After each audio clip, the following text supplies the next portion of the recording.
உயரமுள்ள பில்டிங் கூட வருதாமே, அதை பத்தி கொஞ்சம் சொல்லுங்க சார்.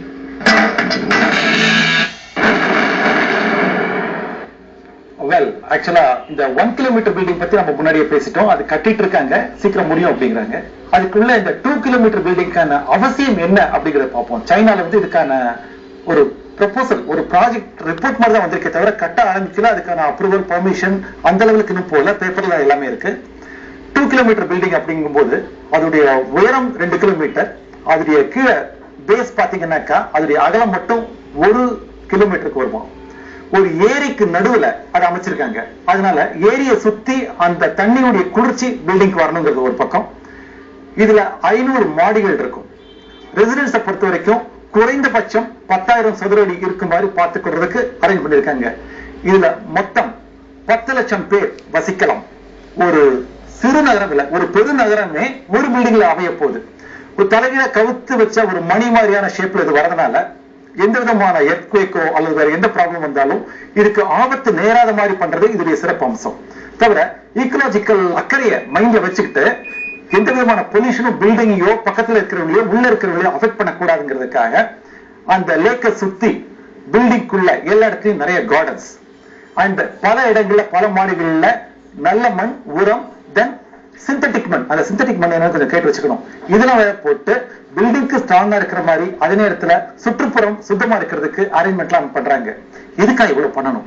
எதுக்காக இப்படிப்பட்ட உயரமான ஒரு பில்டிங்? எதனால இப்படிப்பட்ட ஒரு ஆம்பிஷியஸ் ப்ராஜெக்ட்? அதுவும் சைனால தானே வந்தாகணும். ஏன்னா இடப்பற்றாக்குறை. நீங்க அகலப்படுத்திட்டு பல வீடுகள் கட்டிட்டு போனா ஒரு 10 லட்சம் பேர் தங்குறதுக்கு எவ்வளவு பெரிய ஸ்பேஸ் உங்களுக்கு தேவைப்படும். நீங்க அது அகலவாக்கில் போனீங்கன்னாக்கா எத்தனை ஹண்ட்ரட்ஸ் ஆஃப் மைல்ஸ் தேவைப்படும். அத்தனை பில்டிங்ஸ் ஒருத்தருக்கு ஒரு பில்டிங் நீங்க கிரியேட் பண்ணா அதை விட செங்குத்தா மேல போயிட்டாக்கா பக்கத்துல முக்கியமான இடங்களை ஃப்ரீயா விடலாமே அப்படிங்கிற ஒரு நல்லெண்ணம்.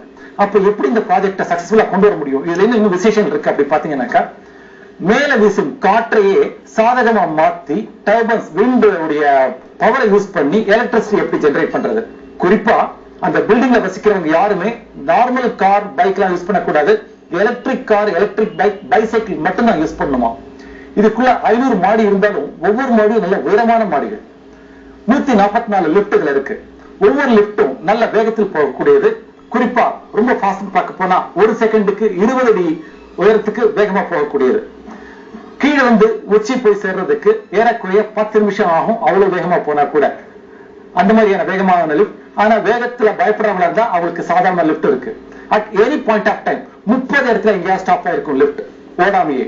அதாவது அந்த இடத்துல போய் நின்றுட்டு இருக்கும் மத்தவங்க வர்றதுக்காக. அப்படிப்பட்ட ஒரு அரேஞ்ச்மெண்ட்.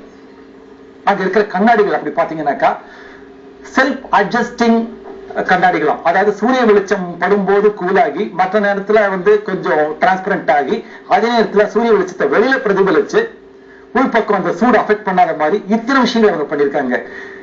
இந்த மாதிரி பில்டிங் வந்ததுனாக்கா நம்மளுக்கு ஒரு சின்ன பயம் வரும். மேல ஏதாவது இடிச்சதுனாக்கா இடிஞ்சு விழுந்துருமோ அப்படின்னு. அந்த மாதிரி நேரம் இருக்கிறதுக்காக ஸ்டீல், கான்கிரீட், ஒரு பர்டிகுலர் டைப் ஆஃப் அலுமினியம் இத்தனையும் போட்டு ஃபோர்டிஃபைடா பயங்கர ஸ்ட்ராங்கா கட்டுறதா பிளான் பேப்பர்ஸ்ல இருக்கு. இன்னும் அது நடைமுறைக்கு வரல.